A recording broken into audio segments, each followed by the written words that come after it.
आज हम बात करेंगे इस वीडियो में कोल इंडिया के बारे में कि कोल इंडिया कैसी लगती है कंपनी, फ्यूचर में क्या हो सकता है कोल इंडिया का प्राइस और इस प्राइस में हमें इन्वेस्टमेंट करना चाहिए या नहीं करना चाहिए। एज अ ठाकुर कैपिटल हम इन्वेस्टमेंट करेंगे कि नहीं करेंगे और फ्यूचर ग्रोथ क्या लगती है और क्या दिखती है कोल इंडिया के बारे में। नमस्कार, मैं अजीत सिंह स्वागत करता हूं आपके चैनल ठाकुर कैपिटल में।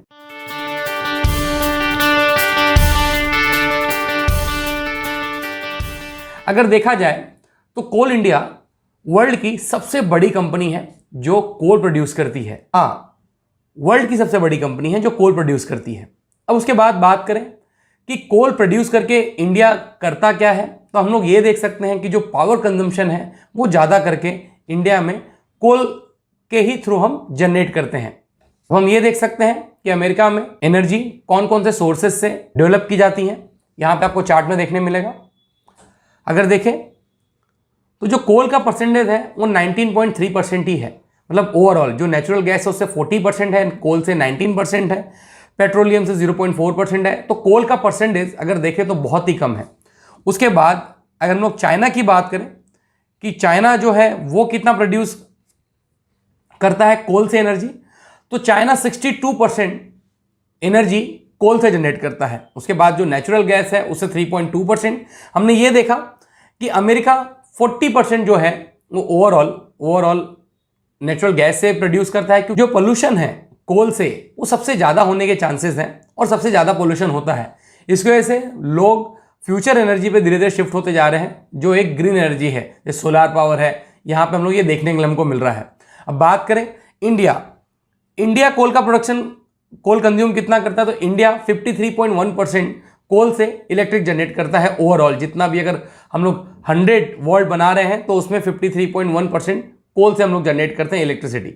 उसके बाद देखें तो हाइड्रो पावर से जनरेट करते हैं 12.2% और सोलार पावर से 10.3%। सोलार पावर में धीरे धीरे हमारी जो परसेंटेज है वो बढ़ती जा रही है 10 पॉइंट से, ये 17 पॉइंट बढ़ते हुए हमको दिखी है रिसेंटली ईयर में।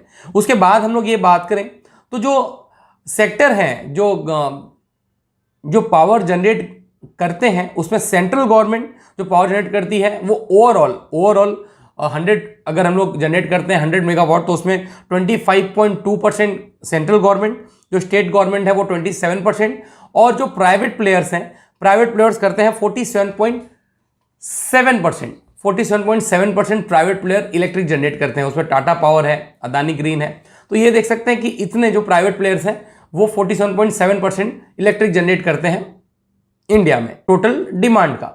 अब बात करें कोल इंडिया के बारे में, तो जो कोल इंडिया है धीरे धीरे जिस तरीके से एनर्जी शिफ्टिंग होती जा रही है 2040 तक तो डिमांड बनी रहेगी। ऐसा लगता है कि 2040 के बाद धीरे धीरे जो डिमांड है वो ग्रीन एनर्जी की तरफ, जिससे पोल्यूशन नहीं होता है, उसकी तरफ बढ़ेगी। और वर्ल्ड वाइड हम लोग ये देख सकते हैं कि अमेरिका, चाइना, हर जगह एक ऐसी कोशिश हो रही है कि एनवायरनमेंट को प्रोटेक्ट करते हुए हम लोग एनर्जी जनरेट करें, जिसमें कोल इंडिया को एक दिक्कत है कि अगर कोल ज़्यादा माइनिंग होगी तो उसमें कोल माइनिंग की वजह से जो इलेक्ट्रिक प्रोड्यूस होता है उससे एक एनवायरनमेंट को तकलीफ होती है, एक एनवायरनमेंट में एक पोल्यूशन होता है। अब हम बात करें तो कोल इंडिया की 5वीं ऐसी बड़ी कंपनी है जो सबसे ज़्यादा जॉब्स देती है। अगर बात करें तो 2,72,000 लोग कोल इंडिया में जॉब करते हैं एज ए डायरेक्ट पेरोल पे। इंडिया में जितना भी कोल यूज होता है उसका 82%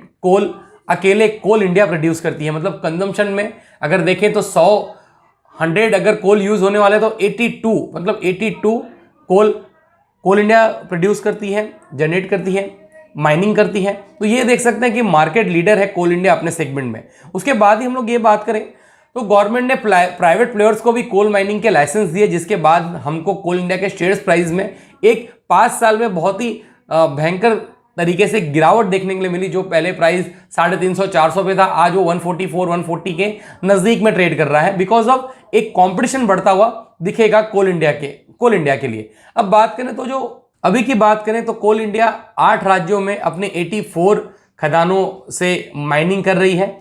अगर बात करें तो ये ज़्यादा करके जो 98.09% जो कोल्स हैं वो हमको झारखंड, उड़ीसा, छत्तीसगढ़, वेस्ट बंगाल, एमपी और महाराष्ट्र से आते हैं। तो तो सबसे मतलब ये देख सकते हैं इन 6 राज्यों में ही 98% तक का जो कोल है वो रिजर्व है। उसके बाद सबसे बड़ी बात करें तो 50% का जो कोल रिजर्व है वो झारखंड और उड़ीसा में है। झारखंड में 25.88% और उड़ीसा में 24.76%। कोल इंडिया के पास 352 खदानें हैं, जिसमें 158 खदानें भूमिगत मतलब भूमि के अंदर है, ग्राउंड के अंदर है, और 174 खदानें खुली हुई हैं, और 20 खदानें अगर बोले तो मिश्रित है, मतलब अंदर भी है और बाहर भी है।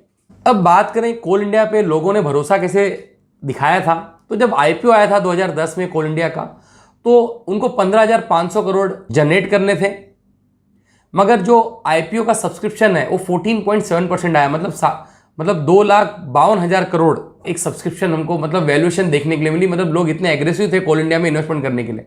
डिविडेंड यील्ड की बात करें तो 8.5% से ज़्यादा डिविडेंड यील्ड है कोल इंडिया का। मतलब अगर आप एफडी में पैसे रखते हैं तो आपको 5.5% मिलेंगे, अगर आप कोल इंडिया में इन्वेस्टमेंट करते हैं तो आपको उसमें 8.5% का ईयर ऑन ईयर बेसिस पे सिर्फ वो डिविडेंड पेड कर रही है। अब बात करें हम लोग कोल इंडिया के फ्यूचर प्रोस्पेक्ट की। कोल इंडिया अगर फ्यूचर का प्रेडिक्शन अगर हम लोग देखें तो कोल इंडिया को भी ये समझ में आता है, उनके मैनेजमेंट को भी, कि फ्यूचर में आने वाले टाइम में जो कोल है वो मेन एनर्जी नहीं रह के एनर्जी शिफ्ट होगी, और एनर्जी शिफ्ट होगी तो उन्होंने भी एक प्लान किया है कि सोलर पावर प्लांट 2024 तक 3,000 मेगावाट का उन्होंने 13,500 करोड़ के हेल्प से मतलब इन्वेस्टमेंट से जनरेट करने की कोशिश की है। तो धीरे धीरे हम लोग ये भी देख रहे हैं कि कोल इंडिया भी अपने इन्वेस्टमेंट को डाइवर्सिफाई कर रही है और कोल पे धीरे धीरे डिपेंडेंसी उनकी कम हो जाए एज ए एनर्जी। और जिस तरीके से लोग दूसरे एनर्जी सोर्सेज में जा रहे हैं, कोल इंडिया भी वो कोशिश कर रही है जनरेट करने की। अब बात करें कोल इंडिया, आज अगर पी बात करें तो 6.5 के पी पे मिल रहा है, और अगर उसी तरीके से हम लोग अदानी ग्रीन की बात करें तो 500 के पी पे अवेलेबल है।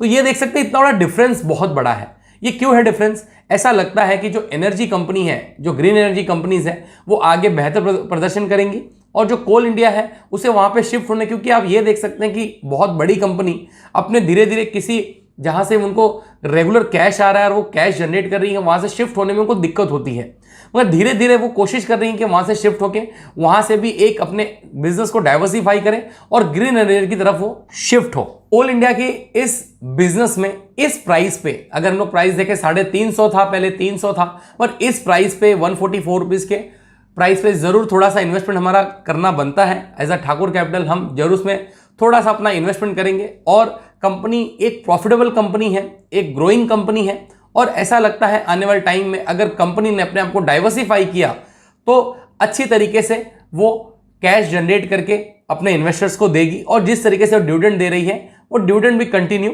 देती रहेगी। आइए हम जानते हैं फाइनेंशियल्स कैसे हैं कंपनी के। हम बात करेंगे फाइनेंशियल्स की कि कैसे लग रहे हैं फाइनेंशियल्स कोल इंडिया के। आइए हम जानते हैं। सबसे पहले अगर हम देखें तो प्राइस की बात करें तो 2015 में जो ये प्राइस था वो था 447 और अभी है 143। तो एक फॉल, जब गवर्नमेंट ने प्राइवेट प्लेयर्स को भी एक अपॉर्चुनिटी दी माइनिंग की, तो हम लोग देख सकते हैं कि बिकॉज ऑफ कंपटीशन ये प्राइस कैसे फॉल होते हुए हमको दिखे हैं। उसी के साथ अब समझने की कोशिश करते हैं फाइनेंशियल्स कैसे हैं। तो कंपनी 88,000 करोड़ की कंपनी है। अगर पी की बात करें तो 7 के नज़दीक में है पी, जो करंट प्राइस है वो है 143, और बुक वैल्यू है इसका 59.3 का। तो ये देख सकते हैं 60 रुपये की कंपनी है, ये अपने ऑलमोस्ट डबल है अपने बुक वैल्यू से जो मार्केट प्राइस है। डिविडेंड यील्ड की बात करें तो सबसे शानदार है 8.72% का, मतलब यहाँ पे आपको 9% के नज़दीक में डिविडेंड यील्ड मिलता है। उसके बाद बात करें प्रॉफिट ग्रोथ की, तो प्रॉफिट ग्रोथ माइनस में है। प्रमोटर जो होल्डिंग है वो 66.1% की है, प्लेज होल्डिंग 0 है, और सेल्स देख सकते हैं 90,000 करोड़ का सेल्स करते हुए कंपनी देखिए। रिटर्न ऑन कैपिटल एम्प्लॉयड है 46.1% का, काफ़ी बेहतर है ये। और डेप्ट की बात करें तो 5,875 करोड़, मतलब जीरो डेप्ट कंपनी हम लोग कह सकते हैं इसे। आइए जानते हैं यहाँ पे डेटेड डेप्ट टू इक्विटी रेशियो भी देखें तो 1.1 से नीचे है, मतलब फेवरेबल है कंपनी के बारे में। आइए हम जानते हैं बाकी के फाइनेंशियल्स कैसे हैं। यहाँ पे देखें तो डिविडेंड यील्ड अच्छा है, मतलब कंपनी हैज़ अ जो रिटर्न ऑन कैपिटल एम्प्लॉयड है उस पर देखें तो 3 साल से 53.91% का ग्रोथ दे रही है, और हेल्दी डिविडेंड पे आउट 56.04% का मेंटेन की हुई है। डेटेड डेज देखें तो डेटेड डेज बढ़े हुए हैं 51 पॉइंट, मतलब पहले जो कंपनी को 51 दिन में पैसा आता था, अब वो 80 दिन में पैसा आता है। कंपनी का डिलीवरी जो सेल्स ग्रोथ है वो माइनस में है और प्रमोटर की जो होल्डिंग है वो डिक्रीज हुई है। आप देख सकते हैं गवर्नमेंट ने अपनी होल्डिंग को डिक्रीज किया है। बीच में गवर्नमेंट ने 10% अपनी इक्विटी ऑफर फॉर सेल्स में बेची थी। अब यहाँ पे हम लोग आगे की जर्नी की बात करते हैं। तो ये सेल्स अगर हम लोग देखें तो 2018 से लेके मार्च 2021 तक ये 26,700 करोड़ है। उसके साथ सेल्स का ग्रोथ हम लोग देखें तो जिस तरीके से एक ग्रीन एनर्जी पे शिफ्ट होते हुए हमको दिख रही है पूरी इकोनॉमी, धीरे धीरे ये सेल्स में और कमी आएगी ऐसा लगता है। यहाँ पे देख सकते हैं -25%, -3%, -7%, तो ग्रोथ बहुत अच्छा नहीं है। यहाँ पे देख सकते हैं जून 2018 में 25% था, फिर 15% था। ऑपरेटिंग प्रॉफिट मार्जिन देखें तो ऑपरेटिंग प्रॉफिट मार्जिन 24% का है। इसके पहले 22 था, 19 था, तो ऑपरेटिंग प्रॉफिट मार्जिन बढ़ा हुआ है। इंटरेस्ट की बात करें तो कंपनी ने कर्जे को थोड़ा सा बढ़ाया है। पहले 155 करोड़ पेड कर रहे थे इंटरेस्ट, अभी ये इन्होंने 159 करोड़ का इंटरेस्ट पेड किया है। नेट प्रॉफिट देखें तो 4,587 करोड़ का नेट प्रॉफिट रिपोर्ट किया है कंपनी ने क्वार्टर टू क्वार्टर बेसिस पे। अब बात कर लें ईयर ऑन ईयर बेसिस पे, तो मार्च 2010 से बात करें मार्च 2021 की, तो जो सेल्स है वो ऑलमोस्ट डबल किया है कंपनी ने। ऑपरेटिंग प्रॉफिट मार्जिन देखें तो ऑपरेटिंग प्रॉफिट मार्जिन पहले से घटा है। मार्च 2018 से बात करें तो 11% था, फिर 25, 23, अब ये 21% है। इंटरेस्ट की बात करें तो 645 करोड़ का नेट इंटरेस्ट भर रही है कंपनी, और जो नेट प्रॉफिट है वो 12,700 करोड़ का रिपोर्ट किया है। कंपेयर करें मार्च 2019 और 20 के साथ तो ये प्रॉफिट घटा हुआ है। उसी के साथ अब देखें तो जो ग्रोथ है, प्रॉफिट ग्रोथ है वो -24% का है और CAGR है 11%, बहुत ही कम है। शेयर कैपिटल देखें तो share capital 6,163 crore equity share issue है और वही कंटिन्यू इशू है। रिजर्व की बात करें तो रिजर्व कंपनी ने थोड़ा सा बढ़ाया है, मगर ये देखें तो मार्च 2010 में ये 1900 करोड़ था, अब ये 30,000 करोड़ हो चुका है। बोरोविंग की बात करें तो कंपनी ने बोरोविंग भी थोड़ी सी घटाई है। मार्च 2021 में पहले 6,434 करोड़ था, अब ये 5,875 करोड़ का है। अब बात करें कैश फ्रॉम ऑपरेटिंग एक्टिविटीज से कंपनी अच्छा खासा कैश जनरेट कर रही है और नेट कैश फ्लो भी पॉजिटिव है। रिटर्न ऑन कैपिटल एम्प्लॉयड देखें तो ये रिटर्न कैपिटल एम्प्लॉयड बहुत ही शानदार है। हम लोग देखें तो मार्च 2018 में 45, 109, 2020 में 73 और यहाँ पे 46% का है। डेटेड डेज बड़े हैं, पहले 55 डेज थे, अभी 80 डेज हैं। उसके पहले देखें तो 24, 27 और 20 डेज थे। ये बढ़ते जा रहे हैं, ये कंपनी के लिए खराब चीज़ है। प्रमोटर की होल्डिंग की बात करें तो 78% की प्रमोटर होल्डिंग थी, जो घट के 66% हो गई है। FIs की बात करें तो FIs ने सितंबर 2018 में से 5% थे, अब ये बढ़ के 6.56% हुए हैं। बीच में ये 8% हो गए थे, फिर घटाई है। DIS ने भी अपनी होल्डिंग पहले से बढ़ाई हुई है, एक बेहतर चीज़ है। यहाँ पे हम लोग देखें तो LIC ने यहाँ पे स्टेक लिया है। यहाँ पे देख सकते हैं LIC का जो स्टेक था 1% था, अभी वो बढ़ा के 11% हो चुकी है। तो ज़्यादा करके जो स्टेक है DIS ने, उसमें DIS ने ही LIC ने ही अपनी होल्डिंग को बढ़ाया है। गवर्नमेंट की बात करें तो गवर्नमेंट 0.07% के साथ स्टेक ली हुई है। प्रमोटर की बात करें तो promoter the president of India, मतलब ये मिनिस्ट्री ऑफ कोल, ये गवर्नमेंट ऑफ इंडिया की कंपनी है। तो पब्लिक के पास होल्डिंग देखें तो पब्लिक के पास होल्डिंग पहले से बड़ी है, पहले 2.98% थी, अब ये 5.69% है। तो हमने फाइनेंशियल समझने की कोशिश की कि फाइनेंशियल्स कैसे हैं, और सेल्स में एक थोड़ी सी गिरावट हमको देखने मिल रही है।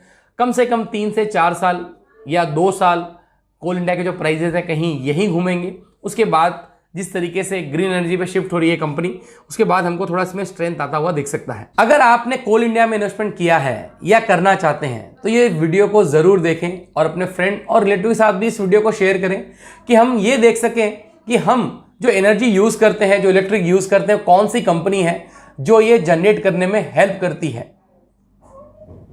नमस्कार, धन्यवाद।